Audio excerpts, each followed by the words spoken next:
Getaran kencang, gempa. Astagfirullahaladzim, ya Allah, la ilaha illallah.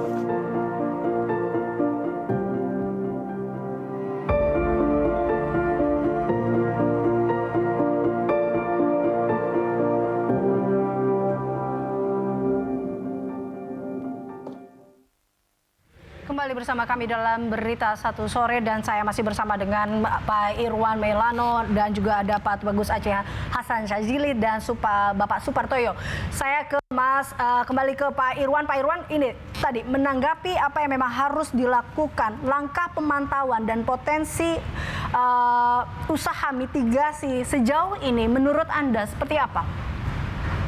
Ya, jadi sejauh ini yang kami rasakan bahwa salah satu bagian penting, jadi tadi dijelaskan dengan sangat baik oleh Pak Supartoyo dan juga Pak Aceh, yaitu terkait dengan literasi. Itu kami sangat setuju, tapi sebelum itu kita harus mulai dengan data yang baik, yaitu risetnya dulu. Jadi kita dorong semakin banyak riset kebencanaan, setelah risetnya oke, baru literasi. Nah, literasi itu pun harus komprehensif, harus seluruh stakeholder itu mendapatkan literasi dan melakukannya. Jadi harus ada proses bottom up dan top down. Salah satu yang kami dorong diantaranya misalnya memasukkan konsep kebencanaan dalam kurikulum. Itu yang kami dorong. Kemudian yang ketiga yaitu terkait dengan penataan ruang. Ini menurut saya sangat penting. Komitmen BNPB untuk membangun kembali bangunan yang telah rusak itu sangat baik. Tetapi kita harus perhatikan penataan ruangnya.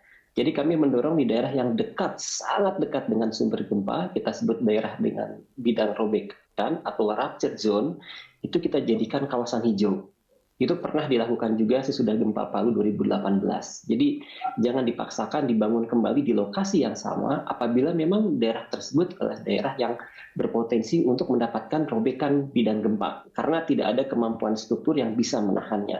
Baru sudah itu baru kita buat kawasan yang sedikit lebih jauh. Jadi kawasan rupture itu kawasan hijau itu tidak harus terlalu luas, hanya beberapa puluh meter saja, tapi kita pastikan itu kawasan hijau. Nah, sesudah itu baru ada kawasan misalnya boleh digunakan untuk keperluan pertanian dan sebagainya, baru untuk perumahan baru semakin lebih lebar lagi, tetapi nanti kalaupun dibangun menjadi perumahan harus bangunan yang tahan gempa. Jadi prosesnya harus komprehensif, tidak hanya literasi, tapi kami melihat bahwa harus ada dukungan yang kuat, tadi disampaikan dengan sangat baik oleh Pak Aceh mengenai revisi undang-undang yang memasukkan unsur pengarus utamaan pengurangan risiko bencana melalui penataan ruang.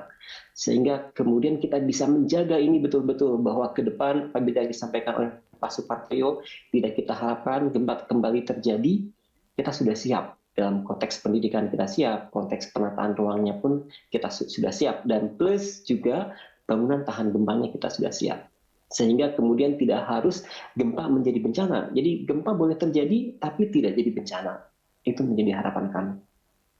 Pak Supartoyo tadi terkait dengan penataan ruangan, kita juga tahu dari ini kan juga ada pemetaan terkait dengan daerah-daerah mana saja sebenarnya boleh ditempati dan tidak boleh seperti itu. Tapi kita lihat saat ini dengan padatnya penduduk dan tadi Anda dikatakan oleh Mas Irwan bahwa harus ada kerjasama di sini. Karena kalau kita lihat di sini program-programnya udah banyak terkait mitigasi, tapi masih ada aja terkait korban yang begitu banyak berjatuhan bila bencana ini tiba. Apa masalahnya di sini sebenarnya menurut Anda?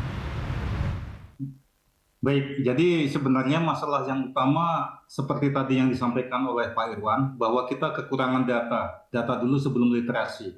Jadi mungkin data-data sebaran patahan aktif yang bisa menimbulkan rupture waktu gempa, itu belum optimal, belum begitu baik. Contohnya bahwa kita belum bisa mengidentifikasi patahan sumber gempa bumi Cianjur ini dengan baik, itu pertama.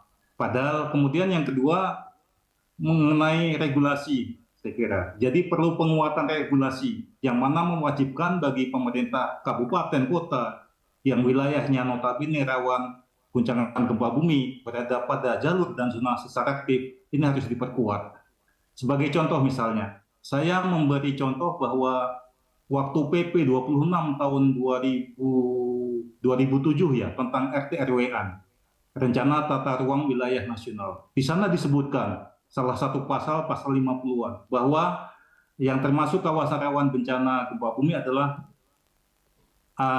kawasan sepadan sesar aktif, patahan aktif. waktu itu ditetapkan bahwa bangunan yang terlarang dari sempadan patahan aktif itu berjarak sekitar 250 meter pada masing-masing sisi dari patahan tersebut. Apa yang terjadi? Kemudian PP 26 ini direvisi menjadi PP 13 sekitar tahun 2015. Yang terjadi adalah pasal yang berkaitan dengan penataan ruang di jalur sesar aktif ini dicabut, Mbak. Sehingga sekarang kesannya bebas gitu. Jadi tidak ada suatu regulasi yang memayungi yang semestinya bahwa di jalur dan zona patahan aktif ini tidak boleh dibangun bangunan. Ya mungkin bisa dimanfaatkan untuk kepentingan yang lain ya. Kalau seperti jalan menurut saya sih masih bisa. Nah ini menurut saya salah satu aturan yang memang harus dihidupkan kembali. Kemudian juga saya kira kembali eksekusinya nanti kan ke pemerintah daerah, dalam hal ini pemerintah provinsi, kabupaten, kota. Itu nampaknya regulasi sekarang yang ada, yang di tingkat pemerintah provinsi, kabupaten, kota itu belum terlalu kuat yang kaitannya dengan upaya-upaya pengurangan risiko bencana. Seperti kaitannya dengan mitigasi maupun penataan ruang. Itu belum optimal menurut saya. Jadi mungkin saya setuju dengan apa yang disampaikan Pak Irwan. Kuncinya untuk pengurangan risiko bencana ada dua, mitigasi dan penataan ruang. Inilah mudah-mudahan bisa mengurangi pengurangan risiko bencana. Mitigasi dan penataan ruang serta penguatan regulasi. Pak Aceh, ini terkait dengan penguatan regulasi ini juga harus mendukung tentunya supaya tidak terjadi lagi seperti ini. Ini bagaimana dukungan atau mungkin langkah-langkah dari Komisi 8 sendiri terkait hal ini? Saya kebetulan pada 2 tahun yang lalu, hampir 2 tahun saya menjadi ketua panja revisi Undang-Undang Penanggulangan Bencana. Ya, kami membahas dan bahkan melakukan revisi. Pertama, soal penguatan BNPB. Yang kedua, paradigma kita harus dirubah dari pendekatan yang lebih responsif kepada pendekatan yang lebih pengurangan risiko bencana dan mitigatif. Yang ketiga, kami punya pikiran bahwa tata ruang kita harus mempertimbangkan pengurangan risiko bencana. Itu secara tegas di dalam revisi versi Komisi 8. Namun demikian, di pemerintahnya sendiri keberatan. Saya tidak tahu alasan keberatannya atau apa gitu ya. Mereka menginginkan bahwa persoalan pengendalian manajemen bencana itu cukup melalui keputusan presiden, bukan melalui revisi undang-undang. Nah, salah satu poin yang sangat penting yang kami tegaskan di dalam revisi Undang-Undang Penanggulangan Bencana itu adalah kami ingin bahwa tata ruang kita itu betul-betul mempertimbangkan aspek pengurangan bencana. Termasuk di dalamnya adalah bukan saja soal literasi, tetapi juga memberikan ruang kepada riset, kepada informasi, kepada edukasi, dan itu semua menjadi rujukan di dalam proses pembangunan kita. Kita ini harus kita akui bahwa di negara yang berada pada ring of fire dengan berbagai macam potensi kebencanaan, ya, yang disebut oleh BNPB sebagai supermarket bencana, kan harusnya menyesuaikan, melakukan adaptasi terhadap lingkungan kita, gitu. Nah, itu poin penting yang menjadi titik tekan di dalam revisi Undang-Undang Penanggulangan Bencana yang sekarang ini terhenti pembahasannya karena pemerintah hanya mau bahwa pengaturan bencana itu diatur pada level keputusan presiden. Kenapa kami ingin itu tarik ke dalam undang-undang? Karena ini biar mengikat semua kalangan, baik pemerintah pusat, pemerintah provinsi, pemerintah kabupaten kota, masyarakat, relawan, dan semua komponen masyarakat ikut terlibat di dalam proses bagaimana kita menghadapi kesiapsiagaan bencana, gitu.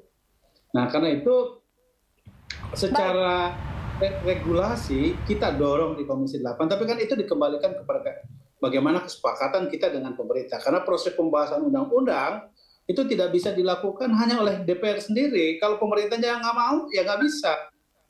Artinya perlu ada kerjasama di sini semua pihak untuk menyelesaikan terkait dengan gempa atau mitigasi bencana ini. Karena sejatinya bahwa kita tahu mitigasi ini adalah upaya yang bisa dilakukan untuk mencegah jatuhnya korban dan meminimalisir kerugian, dan mitigasi ini harusnya dilakukan sebelum, bukan menjadi sesudah bencana. Terima kasih Pak Irwan, Pak Aceh dan juga Pak Supartoyo telah bergabung bersama kami, dan tentunya kita tidak berharap lagi ada korban yang berjatuhan akibat gempa bumi dan makin banyaknya korban-korban akibat dari gempa yang terjadi di Kabupaten Cianjur.